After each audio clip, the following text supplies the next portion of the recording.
ఈ చివరిలో విడుదలైనటువంటి సినిమాలు 25వ తారీఖున విడుదలైనటువంటి కొన్ని సినిమాలు ఇప్పుడు ఈషా అని ఉంది హారర్, మంచి టాక్ ఉంది. ఆ సినిమా కూడా అంటే పెట్టిన తక్కువ పెట్టుబడి అవడం వల్ల 2-2.5 కోట్లతో తీసిన సినిమాకి ఆ సినిమాకి మంచి ఓపెనింగ్స్ వచ్చాయని చెప్పి అంటున్నారు. అలాగే దండోరాకి మంచి ఇది వచ్చింది, ఛాంపియన్కి ఓవరాల్గా మంచి రెస్పాన్స్ వచ్చింది. ఇంకా Shambhala unanimously declared super hit.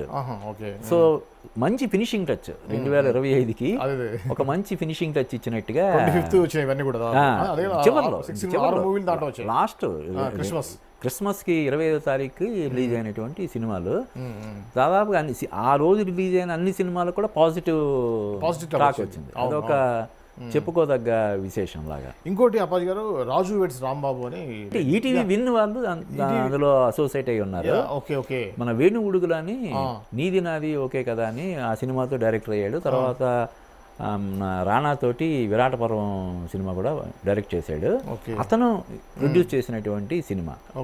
ఆ సినిమాతోటి ఒక డైరెక్టర్, ఒక హీరోయిన్ వీళ్ళందరూ కూడా ఇంట్రడ్యూస్ అయ్యారు. వాళ్ళందరికీ కూడా మంచి లైఫ్ ఇచ్చిన సినిమా, చాలా బాగా సినిమా. నాకు తెలిసి థియేటర్కి ఓటీటీకి తక్కువ గ్యాప్ ఉంది అనుకుంటా, జస్ట్ 2-3 వీక్స్ ఉన్నట్టు కాదు కదా. అంటే జనరల్గా చిన్న అంతే కదా, 21 days ఒక 2-3 వారాల్లో ఓటీటీలో వచ్చేస్తుంది కదా. ఓటీటీలో చూసానండి.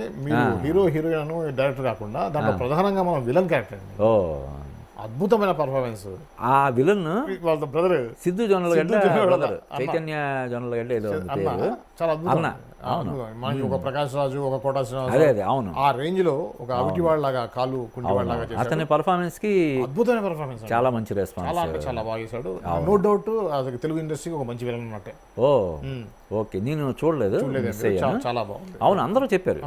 మన వేణు ఉడుగుల కానీ వీళ్ళందరూ కూడా చెప్పారు మన తెలుగు ఇండస్ట్రీకి ఒక మంచి విలన్ దొరికాడు అని. స్టేజ్ మీదే మనం కలిసి వర్క్ చేద్దాం అని చెప్పి కొంతమంది డైరెక్టర్లు, హీరోలు కూడా ఓపెన్ ఆఫర్లు ఇవ్వడం నేను చూశాను. డెఫినెట్గా అతను ఎస్టాబ్లిష్ అవుతాడు ఈ ఇండస్ట్రీలో. ఓకే అండి. అదే 2025 దాదాపుగా మనం అన్నీ చెప్పుకున్నాం. 2026 ఎలా ఉండబోతుందంటారు? మనం ఎక్స్పెక్ట్ చేసేటట్టు పెద్ద పెద్ద ప్రాజెక్ట్స్ ఏమున్నాయి? హై ఎక్స్పెక్టేషన్స్తో రాబోయేటువంటి సినిమాలు ఏమున్నాయంటారు? మనం ముందు రాజాసాబు ఉంది, ప్రభాస్ రాజాసాబు. ఈ సినిమాకి ముందు బడ్జ్ కొంచెం మిక్స్డ్గా ఉండేది. అంటే ప్రభాస్ వేరే సినిమాలతో బిజీగా ఉండడం వల్ల ఈ సినిమాకి ప్రమోషన్స్కి టైం ఇవ్వలేకపోయాడు. అందువల్ల ఈ సినిమా అంటే హోప్స్ లేవా, ప్రభాస్కి నమ్మకం లేదా ఏంటని కొంచెం బయట ఈ ఊహాగానాలు చక్కర్లో కొట్టేవి. కానీ మొన్న జరిగినటువంటి ప్రీ రిలీజ్ ఈవెంట్లో అవన్నీ పటాపంచలు అయిపోయినాయి.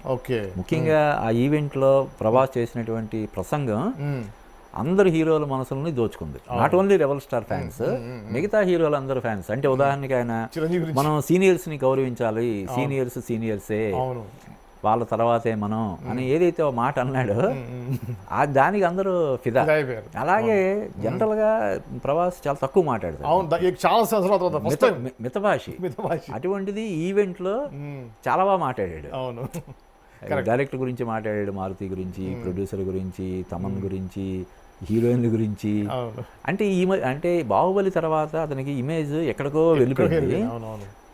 దాన్ని తర్వాత వచ్చిన సినిమా దాన్ని అందుకోలేకపోయినాయి. వరుసగా 3 సినిమాలు డిసప్పాయింట్ చేసినాయి. అంటే సాహో మరీ అంత డిసప్పాయింటెడ్ మూవీ కాకపోయినా బాహుబలితో కంపేర్ చేస్తే తక్కువే కాబట్టి అది. తర్వాత రాధేశ్యామ్, ఆది పురుష్ 3 డిసప్పాయింట్ చేసినాయి.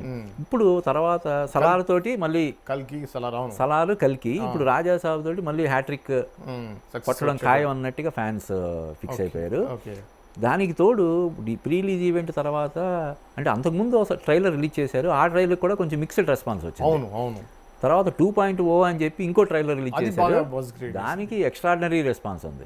ఎంత ఎక్స్ట్రాడినరీ అంటే ఈ సినిమా నిజంగానే మారుతి డైరెక్ట్ చేశాడా అని అనుమానాలు వచ్చేంత రేంజ్లో. అంటే ఇప్పటివరకు అతను తీసిన సినిమాలన్నీ ఇది కదా, ఒక జోనర్లో వేరే జోనర్లో ఉన్న. అఫ్ కోర్స్ హిట్లు ఉన్నాయి ఆయనకి. ఇప్పుడు బలే మగాడి పోయి కానీ, పండగ చేసుకో, ఇటువంటి హిట్లు ఉన్నాయి. పండగ చేసుకో తర్వాత నుంచి అతనికి ప్రాపర్ హిట్ లేదు. ముఖ్యంగా గోపీచంద్తో తీసినటువంటి పక్కా కమర్షియల్ సినిమా బాగా డిసప్పాయింట్ చేసింది. అందువల్ల ప్రభాస్తో మారుతి సినిమా అంటేనే ఎవరు నమ్మలేదు. మధ్యలో డ్రాప్ అయిపోతాడు ప్రభాస్ అని కూడా అన్నారు అని అనుకున్నప్పుడు ఆ విషయాన్ని మారుతి కూడా చెప్పాడు. వాళ్ళ అటువంటి విమర్శలు చేసిన వాళ్ళందరికీ నేను ఇచ్చే సమాధానం ఈ సినిమా విజయం అని ఆయన చెప్పడం జరిగింది. దానివల్ల రాజాసాబ్కి విపరీతమైనటువంటి బజ్ క్రియేట్ అయింది. ఇప్పుడు అందులో మనం చూస్తే కాస్టింగ్ కూడా విపరీతమైన ఇది ఉంది, చాలా మంది ఉన్నారు ఆర్టిస్టులు. Sanjay Dutt main role. So అది దానికి విపరీతమైనటువంటి క్రేజ్ ఉంది. ఇంకోటి ఏంటంటే నిన్న జనవరి 1 సందర్భంగా స్పిరిట్ తాలూకు ఫస్ట్ లుక్ అని ఒకటి రిలీజ్ చేశారు. పోస్టర్, ఫస్ట్ లుక్ కాదు అది పోస్టర్ లాగా రిలీజ్ చేశారు. దానికి అసలు రెస్పాన్స్ మామూలుగా లేదు అసలు. నాకు కూడా డౌట్ వస్తుంది, నిజంగా ప్రభాసేనా అది? అంటే అంటే అదే ఇప్పుడు Sandeep Reddy Vanga style of making అదే కదా. ఇప్పుడు ఇంకొకటి ఏంటంటే శ్రీనివాస్ గారు, సందీప్ రెడ్డి వంగ అప్పటికి స్టార్ కానటువంటి విజయ్ దేవరకొండతో అర్జున్ రెడ్డి సినిమా తీసి ఎటువంటి సంచలనం సృష్టించాడో మనం ప్రత్యక్షంగా చూసాం. అలాగే బాలీవుడ్లో ఓ రేంజ్ మామూలుగా సాధారణటువంటి రేంజ్ కలిగినటువంటి హీరో షాహిద్ కపూర్.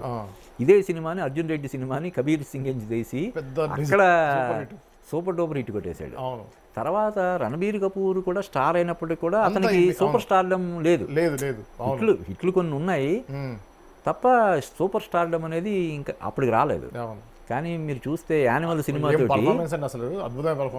సినిమాతోటి ఏ రేంజ్లో అతన్ని ప్రొజెక్ట్ చేశాడో మనం చూసాం. అటువంటిది ఇప్పుడు ఒక విజయ్ దేవరకొండని, షాహిద్ కపూర్ని, రణబీర్ కపూర్ని అలా చూపిస్తే ఇంకా ప్రభాస్ లాంటి రెబల్ స్టార్ని ఎలా చూపిస్తాడు అనే దీనికి అంటే ఊహలకు కూడా అందనటువంటి దీన్ని అతను మొన్న ఒక పోస్టర్ రిలీజ్ చేసి ఇదిగో ఇలా ఉండబోతుంది మన సినిమా అసలు కట్లు కట్టుకొని ఇందాకే చూసా. ఇదే సినిమాని బోయపాటి శ్రీను అయితే ఫస్ట్ లుక్ ఎలా ఉంటుంది, లేకపోతే ఇంకొక దర్శకుడు అయితే ఎలా ఉండేది, ఇంకో దర్శకుడు అయితే ఎలా ఉండి, ఇలాగ ఒక 4 పోస్టర్లు కంపారిజన్ అంటే సరదాగా అంటే ఇప్పుడు డెఫినెట్గా ఇప్పుడు ఒక రాజమౌళి, సుకుమార్ తర్వాత మన తెలుగు సినిమా రెస్పెక్ట్ని పెంచిన దర్శకుల్లో సందీప్ రెడ్డి వంగ కూడా ఒకడు. ఈ సినిమాతోటి మీరు చూడండి, స్పిరిట్ సినిమాతోటి అతను ఇంకా ఇంకా చాలా పెద్ద స్థాయికి వెళ్తాడు. ఈ సినిమాను కూడా ఒక రేంజ్లో ఒక యానిమల్, కబీర్ సింగ్ కలిపితే ఒక స్పిరిట్ లాగా ఉంటుందని మనం చెప్పొచ్చు. మీరు చూస్తే ఫస్ట్ దీనికి ప్రభాస్ బర్త్డే సందర్భంగా ఒక ఆడియో గ్లిమ్స్ రిలీజ్ చేశాడు. అది చూసే జనాలకు మెంట్లెక్కింది. ఏంటి రావు అంటే ఆ డైలాగ్స్తో కూడా ఇంత ఇంటెన్సిటీ క్రియేట్ చేయొచ్చా, ఇంత సెన్సేషన్ క్రియేట్ చేయొచ్చా అని చెప్పి అతను ఇది చేశాడు.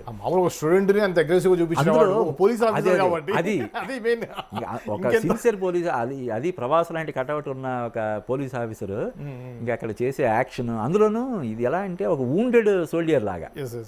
చూసారు కదా పోస్టర్ కూడా అంతే కదా, ఒక గాయపడ్డ సింహం అది దెబ్బతిన్న బెబ్బులి టైపు క్యారెక్టరైజేషన్లో ఇంకా ప్రభాస్ని ఊహించుకుంటే ఎలా ఉంటుంది అసలు.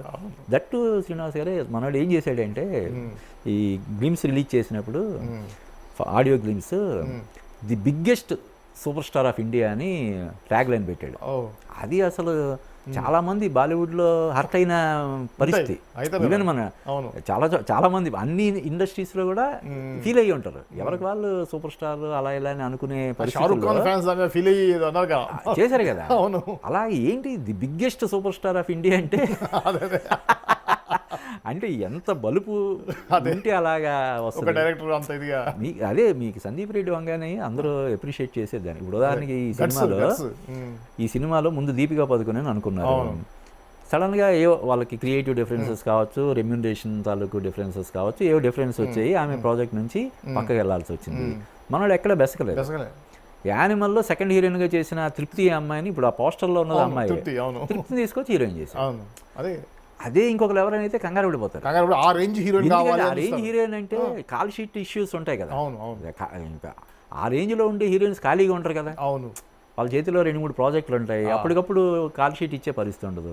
మనోడు సింపుల్గా ఆ యానిమల్ అమ్మాయిని తీసుకొచ్చి దానివల్ల క్రేజ్ పెరిగిందే తప్ప ప్రాజెక్ట్కి తగ్గలేదు.